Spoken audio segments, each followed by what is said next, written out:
नमस्कार। तुगलक काल के महत्वपूर्ण प्रश्न जो बार-बार परीक्षाओं में पूछे जाते हैं। इससे पहले 3 वीडियो डाल चुका हूँ, ये चौथा वीडियो है। इसमें 61 से लेकर के 80 तक प्रश्न है। ये परीक्षाओं में बार-बार पूछे जाने वाले प्रश्न हैं। चलो करते हैं 61 नंबर प्रश्न।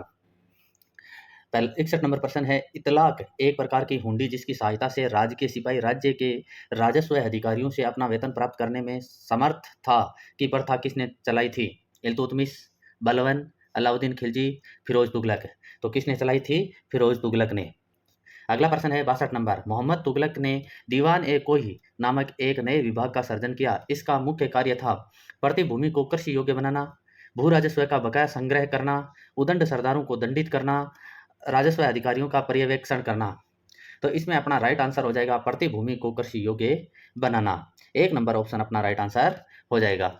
अगला प्रश्न है 63 नंबर, दिल्ली के किस सूफी संत से यह प्रसिद्ध कथन संबंधित है? अनुज दिल्ली दूर अस्त, अभी दिल्ली दूर है। जियाउद्दीन औलिया, शेख सलीम चिश्ती, बख्तियारुद्दीन काकी, मोहम्मद गौस। तो कौन थे?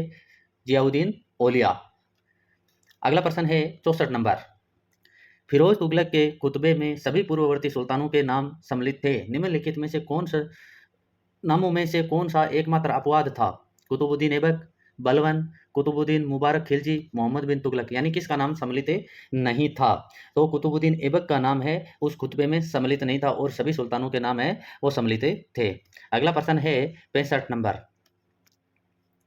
दिल्ली के किस सुल्तान ने सर्वप्रथम मुस्लिम स्त्रियों को दिल्ली के बाहर स्थित मजारों पर जाने से प्रतिबंधित किया था? बलबन, मोहम्मद बिन तुगलक, फिरोज तुगलक, अलाउद्दीन खिलजी। तो किसने किया था? फिरोज तुगलक ने। 3 नंबर ऑप्शन अपना राइट आंसर हो जाएगा। अगला प्रश्न है 66 नंबर, उस जैन संत का नाम था जिसके साथ मोहम्मद बिन तुगलक ने विचार विमर्श किया था? उमा स्वामी, हेमचंद्र, जिन सेन सूरी, जिन प्रभ सूरी। तो कौन सा जैन संत थे? जिन प्रभ सूरी। 4 नंबर ऑप्शन अपना राइट आंसर हो जाएगा। अगला प्रश्न है 67 नंबर, जौनपुर राज्य का अंतिम शासक कौन था? मोहम्मद शाह, हुसैन शाह, मुबारक शाह, इब्राहिम शाह। तो कौन था? हुसैन शाह। 2 नंबर ऑप्शन अपना राइट आंसर हो जाएगा। अगला प्रश्न है 68 नंबर, मोहम्मद तुगलक के शासन के अंतर्गत दीवान-ए-कोही का विभाग किस प्रकार के कार्य की देखरेख करता था? कृषि, सेना, न्याय, राजकीय पत्राचार। तो किसका कार्य देखता था? कृषि विभाग का कार्य देखता था। अगला प्रश्न है 69 नंबर, दिल्ली के किस सुल्तान ने यह नियम बनाया कि किसी एक वर्ष में भू राजस्व में 1/10 या 1/11 से अधिक वृद्धि नहीं की जाएगी? अलाउद्दीन खिलजी, गयासुद्दीन तुगलक, फिरोज तुगलक, सिकंदर लोदी। तो किसने बनाया था? गयासुद्दीन तुगलक ने। 2 नंबर ऑप्शन अपना राइट आंसर हो जाएगा। अगला प्रश्न है 70 नंबर, मोहम्मद तुगलक ने निम्न 4 योजनाएं प्रारंभ की थी? राजधानी परिवर्तन, दोआब में कर वृद्धि, खुरासन अभियान, सांकेतिक मुद्रा। नीचे दिए गए कूट से इस योजनाओं का सही कालक्रम निर्धारित करें। यानी सबसे पहले कौन सी थी और सबसे लास्ट में कौन सी थी? तो सबसे पहले इन्होंने दोआब में कर वृद्धि की थी, उसके बाद में राजधानी परिवर्तन, उसके बाद में इन्होंने सांकेतिक मुद्रा चलाई थी और उसके सबसे लास्ट में खुरासान अभियान। तो इस हिसाब से अपना राइट आंसर हो जाएगा 4 नंबर ऑप्शन। अगला प्रश्न है 71 नंबर, फिरोज शाह तुगलक ने उपज का 1/10 भू राजस्व के रूप में वसूल किया? जागीरी भूमि से, खालिसा भूमि से, उसरी भूमि से, मदद-ए-मास भूमि से। तो किससे किया था? उसरी भूमि से। 3 नंबर ऑप्शन अपना राइट आंसर हो जाएगा।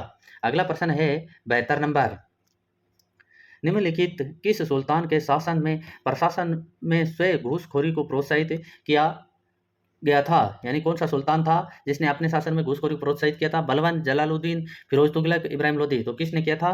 फिरोज तुगलक ने। 72 में 3 नंबर ऑप्शन अपना राइट आंसर हो जाएगा। अगला प्रश्न है 73 नंबर, निम्नलिखित में से कौन फिरोज तुगलक द्वारा स्थापित नहीं था? यानी कौन सा विभाग स्थापित नहीं करवाया था? दीवान-ए-मुस्तखराज, दीवान-ए-खैरात, दीवान-ए-बंदगाह, दारुल सफा।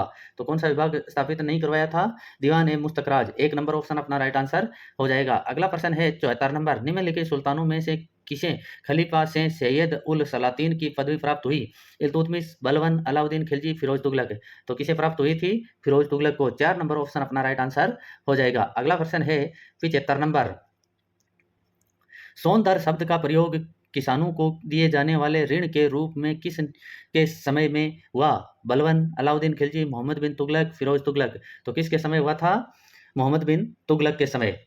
शस्त्रगानी चांदी का एक छोटा सिक्का था जो बराबर था 4 जितल के, 6 जितल के, 8 जितल के, 10 जितल के।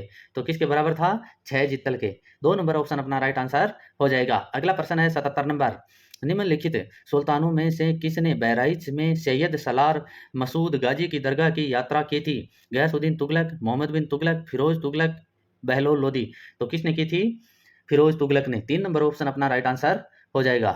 दोस्तों अगर वीडियो अच्छा लगे तो वीडियो को लाइक कीजिए, चैनल को सब्सक्राइब कीजिए, अधिक से अधिक दोस्तों के साथ वीडियो को शेयर कीजिए। ये सारे के सारे प्रश्न परीक्षा में पूछे हुए प्रश्न हैं और बार बार रिपीट होते हैं। इससे पहले एंशिएंट हिस्ट्री के सभी टॉपिकों को वीडियो डाल चुका हूँ जो पुराने एग्जाम में आए हुए प्रश्न हैं, और इसके बाद में मुगल काल के और उसके बाद में जो मॉडर्न हिस्ट्री है इसके प्रश्नों के वीडियो भी डालूंगा।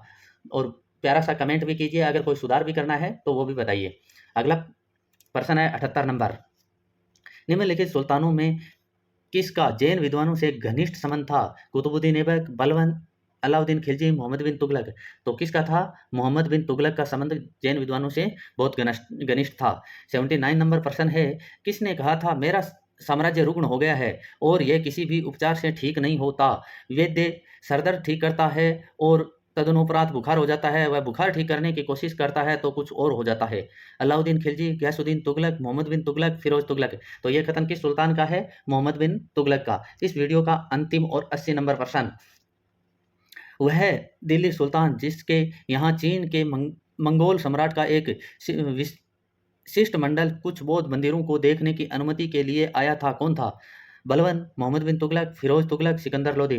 तो कौन सा सुल्तान था? मोहम्मद बिन तुगलक। 2 नंबर ऑप्शन अपना राइट आंसर हो जाएगा। इसी के साथ अपना वीडियो समाप्त होता है। धन्यवाद।